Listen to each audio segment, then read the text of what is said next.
করতে যাচ্ছ বড় বড় কোম্পানির সাথে, আর কখনো তোমাদের মনে হয়েছে যে এই মেয়েটাকে নিয়ে যায় সাথে করে, ওরও তো পরিচিত হওয়ার দরকার আছে।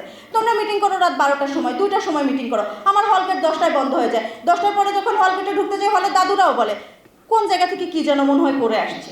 এই কথাটা তোমার শুনতে হয় না, এই কথাটা আমার শুনতে হয়, অহরহ শুনতে হয়। তুমি যখন হচ্ছে হাফ প্যান্ট পরে বিচে যায়, তুমি ছবি আপলোড করো, আমি শাড়ি পরে ছবি আপলোড করলে আমার ওখানে কমেন্ট আসে আমার মাথায় কেন ওড়না নেই। এই ব্যারিয়ারটা তোমার ছিল না, এই ব্যারিয়ারটা আমার আছে। এবং আমি ওই ব্যারিয়ারটা পার করে এসেও যে এখানে কথা বলতে পারছি, তোমাদের সমান অধিকার চাওয়ার মতো এই সক্ষমতাটুকু আমার হয়েছে, এইটার জন্য আমি তোমাদের থেকে আমার নিজেকে ক্যাপাবল মনে করি। কিন্তু আমি তোমাদের সমান বড় রাজনীতিবিদ হতে পারছি না, কারণ সমতা নাই। ওই সমতাটা আমার এরকম না যে আমার 200 কেজি ওজনের একজন বেটা মানুষ হইতে হবে, আমি যে একজনকে লাথি দিয়ে ফেলে দেবো, আমি গিয়ে একজনকে ঘুষি মারবো। এই সমতা আমরা কখনো চাই না। রান্নায় আমার ভালোবাসা Jamuna gas stove. Jamuna gas stove, আধুনিক, নিরাপদ ও দীর্ঘস্থায়ী। আমি ওই সমতাটা চাই, যে সমতাটার জন্য রাত 10টার পরে হল গেটে ঢুকলে তোমার যে শুনতে হয় না যে তুমি কোন জায়গা থেকে আসছো, কিন্তু আমাকে নিয়ে গল্প হয়। আমি এই সমতাটা চাই যে আমাকে নিয়েও যেন গল্প না হয়। আমি এই সমতাটুকু চাই যে সমতা থাকলে আমার বাপ মনে করবে যে ধান কাটা মেয়েদের জন্য খুব বেশি কঠিন কাজ না। কিন্তু এই সমতাটা আমি কখনো পাই নাই। এই সমতাটা পাই নাই বলেই আজকে এখানে আসা আমার বলতে হচ্ছে যে গণ অভ্যুত্থান পরবর্তী সময়ে নতুন রাজনৈতিক বন্দোবস্তে নারীদের হিস্সা কি। আমি হিস্সার আলাপ তো তখনই করবো যখন আমি তোমার স্টেজে আসতে পারছি, আমি তোমার সমান সুযোগ পাচ্ছি। আমি তো তোমার সমান সুযোগ পাই না রে ভাই, কখনো আমাকে ওই সুযোগটা দেওয়া হয় না। আমাকে প্রেস কনফারেন্সে, এখানে যতগুলো প্রেস কনফারেন্স হয়, জাতীয় নাগরিক কমিটি প্রেস কনফারেন্সে সামান্তা আপুকে দেখেন, পাশে কয়জন ছেলে থাকে? সামান্তা আপু বাদে কাউকে কখনো দেখেন আশেপাশে আছে যে হচ্ছে এরকম হচ্ছে 10 জন ছেলে 10 জন মেয়ে? কখনো নাই। কারণ 10 জন তাদের মেম্বার কতজন, তাদের নারীদের মেম্বার কতজন? বৈষম্য বিরোধী ছাত্র আন্দোলনের যে কেন্দ্রীয় নির্বাহী কমিটি আছে বা যতগুলো সেল আছে, সবগুলো মিলে কতজন নারী হবে? নাই তো।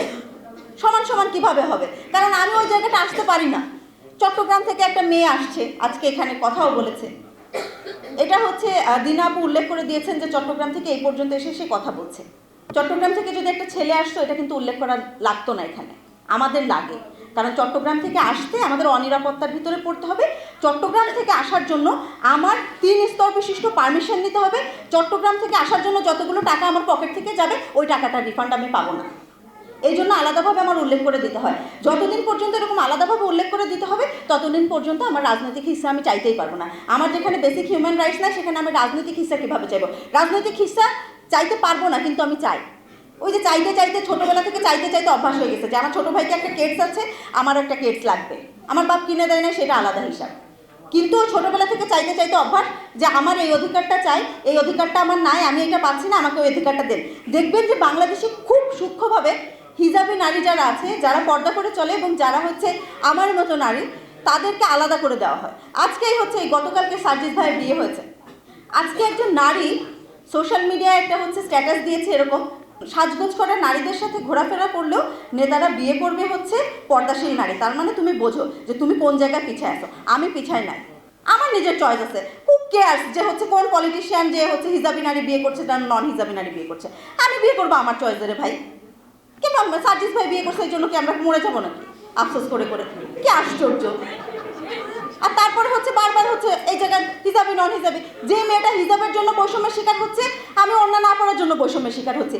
আমি বৈষম্যের শিকার হচ্ছি, ওই মেয়েটা বৈষম্যের শিকার হচ্ছে কারণ আমি মেয়ে। এখানে আর কিছু নাই, এখানে আর কোনো ব্যারিয়ার নাই। একমাত্র ব্যারিয়ার, আমি বাংলাদেশে জন্মগ্রহণ করছি মেয়ে হিসাবে, এটা বাদে আর কোনো ব্যারিয়ার আমাদের কখনো ছিল না, আর কোনো ব্যারিয়ার আমাদের নাই। যতদিন পর্যন্ত এই ব্যারিয়ারগুলো সরাতে না পারবো, আমরা চেঁচাবো আমাদের অধিকার দেন, আমরা চাইবো আমাদের জন্য সরকারি চাকরিতে কোটা দেন, আমরা চাইবো আমাদের সংসদে আমাদের জন্য সংরক্ষিত আসন দেন, নইলে আমরা তো উঠে আসতে পারবো না। আমাদের তো উঠে আসা প্রয়োজন, নইলে এখানে দাঁড়াই যে এতজন নারী কথা বলছে, পরে আমরা তাদেরও পাবো না।